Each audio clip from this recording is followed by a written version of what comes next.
Hey, thanks for being here. And let's talk about the Fed. They came out with the Fed minutes, and they were, if we go back to the beginning of the year or last year, they were saying, oh, this year they're going to raise the interest rates 3 to 4 times. And now they're saying maybe one more time if the economy can handle it. What do you make of this? Why do you think all of a sudden they're backtracking on how many times they're going to raise the interest rates? Well, because they see that the economy can't handle it. You're already starting to see delinquencies rise. You're seeing pending home sales has collapsed.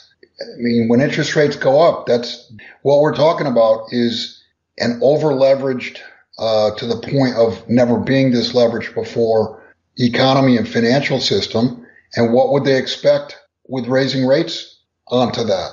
The accumulated debt can't be serviced with heights. Do you think they already realize that, they raised it a couple of times, just like they did prior to 2008, where they raised the rates and then all of a sudden they saw the economy break down. They said, okay, now it's time to drop them. You think they've raised them to the point where the economy is already breaking down and now they're like, okay, now we're going to stop raising them and maybe lower them at this point? Well, lowering them will be a reflex reaction to the markets imploding. Yes, they do see things in the economy beginning to turn, but I think more likely they see things in the financial system really becoming wobbly. Just look all over the world. The dollar finally got a bounce from the 88 level. It's trading 93, 94 now. So call that a 5%, 6% bounce. Along with higher rates, the emerging markets are getting killed. Look at Argentina. Look at they've had to raise rates to 40% to defend the currency. Look at the Italian bonds. Italian bonds are collapsing. Just look all over the world and you'll see that a stronger dollar and higher rates is making it extremely difficult to service the debt outstanding. So where does the Fed go now? If they're not going to raise rates, they're just going to keep it steady. Where does the economy go? Where does all this go? Well, they came out with a somewhat dovish statement yesterday or the day before. And if you look at commodity prices, ex gold, ex silver, because those are completely sat on with paper contracts. But if you look at the CRB index, it's up 30% from the lows last year and trading back to levels they were in 2015. So commodities have turned up. There's definitely inflation in the pipeline. So for the Fed, they're stuck. They need to raise rates because they need to actually slow inflation down. But they can't raise rates because that's going to implode the debt that's outstanding. And it goes to the same thing with the dollar. If they continue to raise rates, you're going to have the dollar at least bid. And once they turn and start lowering again, which they're going to have to do because we're right back to where we were in 2008 when markets were collapsing, were the same exact conditions because after 2008, nothing was fixed, nothing was addressed. They treated the problem with more of the same. They treated the problem with more debt and more liquidity. And speaking of liquidity is becoming tight across the world. And you can see that in, especially with short-term interest rates, rising all over the world. You can see the tightness on the short end. So you've got an over-leveraged global financial system. At the same time, liquidity is becoming tight. It's a heart attack waiting to happen. We're talking about the Fed rate, but we also have the LIBOR rate that continually moves, up, and it has been over the last year or so. Aren't derivatives and everything else connected to the LIBOR rate? And if that continually moves up, isn't that going to damage other parts of the economy? Yeah, well, you can't have derivatives blowing up and a real economy continuing to function, because when derivatives blow up, that means the credit markets will also blow up and everything runs on credit. And yeah, you're right. LIBOR has gone through, I think it's what, 2.5% or thereabouts now. Yeah. And that's from a low of, I forget what the low was on LIBOR, but I'm guessing it was somewhere around 20 basis points. So it's up tenfold.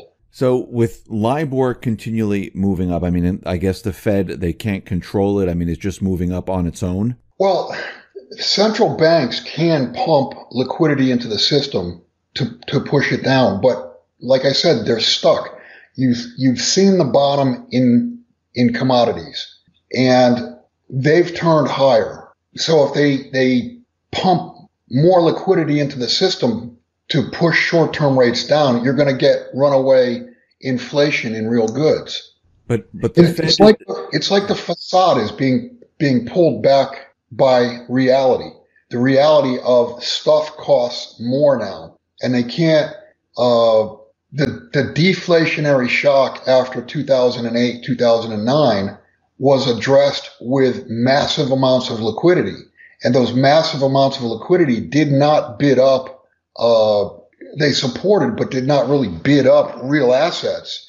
If they jam liquidity into the system now with real assets already bid, it'll be like a rocket booster. So they've got a problem of rising inflation at the same where they need to raise interest rates, but they can't do that because they're raising rates onto an already over-leveraged system. I mean, this is the end game. I mean, it sounds like it. And it's funny because their statement when they said, oh, yeah, we'll raise interest rates if the economy can handle it. Now, haven't they been telling us that the economy's been strong all this time since 2008? It's, we're recovering. Now it's strong. And now they're saying, well, if the economy can handle it, then we'll raise interest rates. So to me, that they're trying, what they're saying is that the economy's actually not strong. What do you think? Well, the reality is it's the financial system they're worried about. They're not worried, to some extent they're worried about the real economy, but they're worried about the financial system. And actually, we've had bouts back and forth where they pop up and then go quiet. But look at the headlines this morning. Deutsche Bank is cutting 10% of their workforce. I would say watch Deutsche Bank because they're probably Lehman Brothers. Do you think that they're going to be the only bank that's going to be laying off people? Because, I mean, right now, they're saying it's 1 out of 10 employees that they're laying off. Won't this spread to other banking systems where others have to do the same? Dave, the laying off of 1 out of every 10 employees is not going to fix the problem. But it is a symptom. It does show that they're trying to cut expenses, trying to cut costs. But the bottom line is you're talking about a bank with well over $50 trillion in derivatives. When that blows, you could cut their expenses to zero and they're still upside down. And the entire financial system worldwide is interconnected, just as it was back in 2008 when you saw the contagion. This time around, it's far worse because the debt that is piled up is far larger. It's probably about double. So the Fed also, and you mentioned it just the last couple of minutes here about inflation moving higher. I mean, we do see inflation like in the housing market, in college tuition, in food. Certain areas we do see the inflation because those, prices have just skyrocketed. And the Fed is out there saying that they can control inflation. They want to get it up to a certain percentage, then they'll control it in that area. Do they have the ability to control inflation? No, I got to call bullshit on that. There's nothing they can do. I mean, just look at the widespread movement in just commodity prices. I mean, look at gasoline, look at oil, look at lumber. Across the board, commodities are going higher. They've already put the money into the system. The hyperinflation has already happened. The fuel is there to light prices on fire. And the only thing the Fed could do would be to raise rates to, who knows, 5, 6, 7%. And that would stop, that would suck enough out of the system to stop inflation. But at the same time, that would completely implode the system. I'm surprised the Fed has been able to raise as far as they have without the system coming down. Now they're talking about doing 1, maybe 2 more this year. I'm not even sure they can get 1 more in because you just look at the Look what's happened this year. There's been a big change in markets this year. The last year and a half or so since the election, it was nothing but a steady march upward in equities. Credit was just a little bit weak, but everything has gotten choppy. Volatility has exploded, and the credit markets have seriously weakened, as evidenced by the higher interest rates all across the globe, short end and long end. And we're getting a very, very flat yield curve in the United States and all over the world. The flatness of the yield curve is an indication, as soon as you see an inversion of the yield curve, every time the yield curve has inverted, we've had a recession afterwards or following that. We've had recessions without having an inverted yield curve, but 100% of the time when the yield curve inverts, we have a recession. And with the amount of debt outstanding, there's no way the financial system can survive a recession. So can this economy be saved at all? I mean, Trump's, he talked about bringing back manufacturing. He's talking about, helping the economy. But can this economy be saved at all? Well, yeah, it could be if the debt was not already in place. But because there's so much debt, there's so much personal debt, corporate debt, state debt, municipal debt, federal debt, debt doesn't go away. Debt has to be serviced. And the answer to your question is no. The financial system is going to take down Main Street. So when we start to see inflation, I mean, you brought up Argentina, they're seeing inflation. Their currency is devaluing very, very quickly. They needed a bailout from the IMF. Those individuals in Argentina who are holding currency, gold or silver, how did they make out during inflation and the devaluation of the currency? Well, they've maintained their purchasing power. It's as simple as that. I mean, and another one is Turkey. The lira is collapsing. Yes.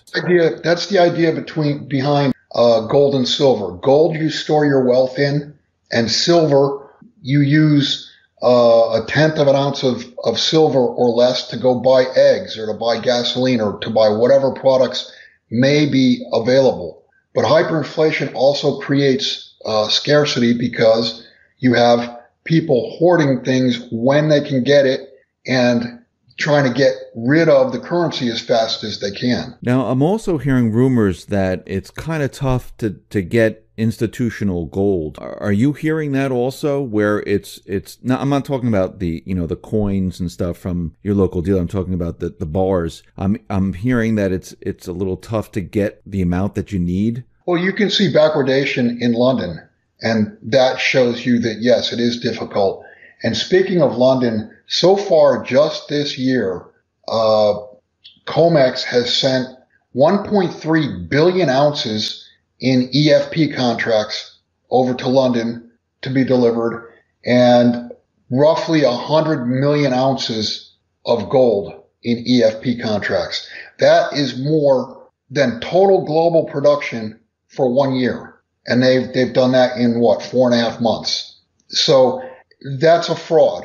I mean, there's just no way London can't deliver that. It's a total fraud.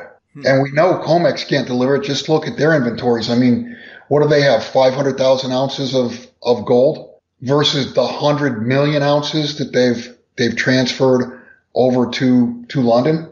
So we also see, I mean, we're talking about gold here. I mean, we see that Russia, what are they? They've become the 5th largest gold holder right now. They're continually accumulating gold, and so is China. China's a little bit tougher to figure out how much gold they actually have, but they're continually purchasing gold. And when you look at what they've done over time, they've duplicated every single thing that we have here out in the West. They duplicated the exchanges, the payment system, the gold exchange. They're creating, they have manufacturing. They're creating bilateral trades around the world. I mean, to me, it seems like they're ramping up the ability to separate themselves completely from the dollar and go off on their own. That's exactly right. That's exactly what they're doing. They've put everything in place so that when the U.S. and the U.S. dollar becomes isolated, they can continue to do business without using SWIFT, without using any credit from the West, without using dollars. They'll be able to do all their business. And look at China since 2013. That's the last 5 years. They've been going all over the world, doing deals. They've done raw material deals all over the world where they pay in dollars. So that's been a long-term strategy of China, locking in business partners to accept dollars, and China gets to offload their dollars. Now, China has also created the petro-yuan, which really goes up against the petrodollar. So now, to me, it seems like they've completed everything with the petro-yuan, and I think the petro-yuan has now 12% of the market since it was issued. And that's only after 2 months. The first month was 2%. This past month was 12. So, I mean, they're eating into the pie pretty quickly. So do you think many countries, I mean, I know we've heard, Venezuela looking at the petro-yuan, Iran might be looking at the petro-yuan, especially now with sanctions and things going on with Iran. We know that Russia, definitely, Syria, maybe even Egypt. I mean, there are countries out there, especially the Middle Eastern oil countries, where they might be looking to move towards the petro-yuan and away from the dollar. Well, Dave, it's not that they might be.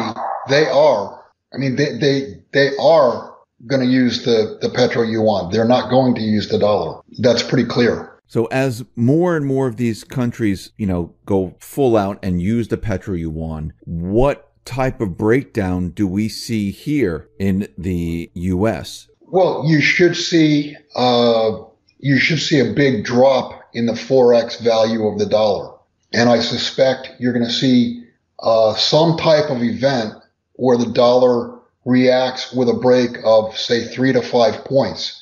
And that will be your clue that the beginning of the end of the dollar has started, and it won't take very long from that point to totally unwind. Will the markets come down at this point? I mean, will we see like the stock market, start to drop? Yeah, if you look at past hyperinflations, and that's where we're headed, you generally see equity markets take a big hit, 30, 40, 50%, and then all of a sudden they stop going down and they start going up for no reason. But there is a reason underlying it. It's because people are taking their money out of bonds, taking their money out of banks, and they're putting it into stocks because they see it as a productive asset that will give some shelter during hyperinflation. And the rule of thumb during hyperinflations of the past is that holding equities, you only lose about 50% of your purchasing power. Whereas bonds and bank accounts and currency, you basically lose all of your purchasing power. When all of this starts to occur, what does the central bank do at this point? Do you think they'll resort to helicopter money or maybe more QE? Well, yeah. I mean, they're going to try QE again. They might not call it QE, but it's going to be the same thing. They're going to try to flood the system with liquidity. And this time, markets aren't going to react like they did after 2008, 2009, because the central banks will have lost all credibility. So you're basically going to have the world investing and saving population dumping whatever fiats they can and buying real assets, buying stocks. And of course, as I mentioned, that's after the stock market does take a hit, and also obviously buying gold and silver, because that will be what it's always been, real money, haven, and the last man standing as far as currencies are concerned. When this all happens and the central banks trying to, fix it with their money printing and everything else that they do, and people and countries start to lose faith in the central bank because they see what's happening here, do you think at this point countries, the U.S., need to look at what the central banks are actually doing, maybe even audit the central banks? I'm not sure you're going to get a real audit. And it's not just about the central banks. If we could shift gears here just a little bit, it is, and I've said this all along, it's all about confidence. And if you look at what's happened in the U.S. just in the last, call it 2 weeks, an awful lot of truth has begun to leak out. And truth is going to break confidence. When we find out that what we had suspected is fact and how crooked, how much fraud was committed, if you want to call it espionage or whatever, we don't have a rule of law, or we did not have a rule of law for the last 8 years. And that's going to come out and break confidence. Now, do we have a rule of law going forward? I surely hope we do. And I believe I said this over this past weekend on our call, that I'm going to give it about another 45 days. I'm going to give it the benefit of the doubt for 45 days that these lying, thieving bastards in Washington and across, all over, we're going to see perp walks. We're going to see arrests. If we don't by, say, July, mid-July, then my hope is going to wane, because from a timing standpoint, it only makes sense that the truth bombs of what's going on in our justice system, it makes sense that information, if it's going to come out, would come out far enough ahead of the election, the midterm elections, to make a difference. I mean, I agree with you. I think a lot of people are becoming impatient with, drain the swamp, and people have been waiting quite a while to see something happen. I mean, we do see things happening in the news, but I don't think it's moving as fast as everybody wants. But the pieces of the puzzle are you're starting to be able to see clearer pieces to the puzzle now. With Trump tweeting and, letting everyone know that he was spied on, just like with the FISA warrants. I mean, the corporate media does laugh at him when he comes out with these statements. But they're absolute truisms. I mean, that's right. Absolutely true. It's an absolute abomination that a sitting president could spy on any campaign. I mean, that's clear. That's clear that they were trying to rig the election. So, now we actually have proof of the Obama administration rigging the primary against Bernie, and then trying to rig the election against Trump. And then when Trump won, now they're trying to frame the guy. And it's totally illegal. It's treason. And there should be thousands of people going to jail for what they've done. And you can see, like, the corporate media, they're trying to play it down. Comey and Brennan and all the rest are saying, oh, no, this is just normal practice. And they should be in jail. I mean, the names you just named, they should all be in jail. They should be in jail. But it seems like it's a very slow push to get these individuals. Yes, we're pointing, they're pointing it out, and they're telling everyone to look to see what they've done here. And there's a huge investigation going on. And I see Trump, force the Department of Justice to go ahead and push this investigation. I think it's time now to, bring these individuals in and try them. Well, Dave, at the beginning of the year, I try to put a title to the year. Last year, 2017, I said was going to be the year of the truth bomb. And this year, at the beginning of the year, I said 2018 is the year that truth will matter. Had Trump come into office and then all of a sudden, within a month or 2 months, they started making arrests left and right, you would have had a revolution. You would have had people going crazy. But the slow drip of truths that have come out, more and more people are able to add those truths together and see and know exactly what's happened. And of course, they've been able to gather more and more evidence. So after a year and a half's time, it to me, like there's enough, there's obviously enough evidence, but there's enough evidence for, let's call them the marginally average thinker to understand that there's been some dirty stuff going on. And who wants a Department of Justice, FBI, entire party that tries to rig elections and, what's going on? So moving forward here, you're saying you're giving it, 45 days? Yeah, call it into July. I think I mean, what I'm saying is I'm still hopeful that we're going to see perp walks. We're going to see arrests by August 1st, and especially by September 1st. It's too close to the election. It's too close to the November election. The Democrats will start screaming, oh, well, they're just doing this to steal the election. They've got to have enough time for the Democrats to say, oh, the Republicans are just trying to steal the election. And there's got to be enough time after that for the proof to come out to show how dirty these people have been. And it goes all the way to the top to our past fake, fraudulent, illegal President Hussein Obama. And, you know, I wrote about this. I didn't put it out public. I just think it's laughable that here we are, 300 million people who we watched on 9/11 when supposedly a bunch of Arabs flew planes into buildings, and laws were actually, the Patriot Act had already been written up. It was just ready to put into place. So for years after that, we gave up our rights one after another. And the biggest joke was for the population that willingly gave up their rights would then elect a non-natural born citizen who is a Muslim. Do you see the irony there?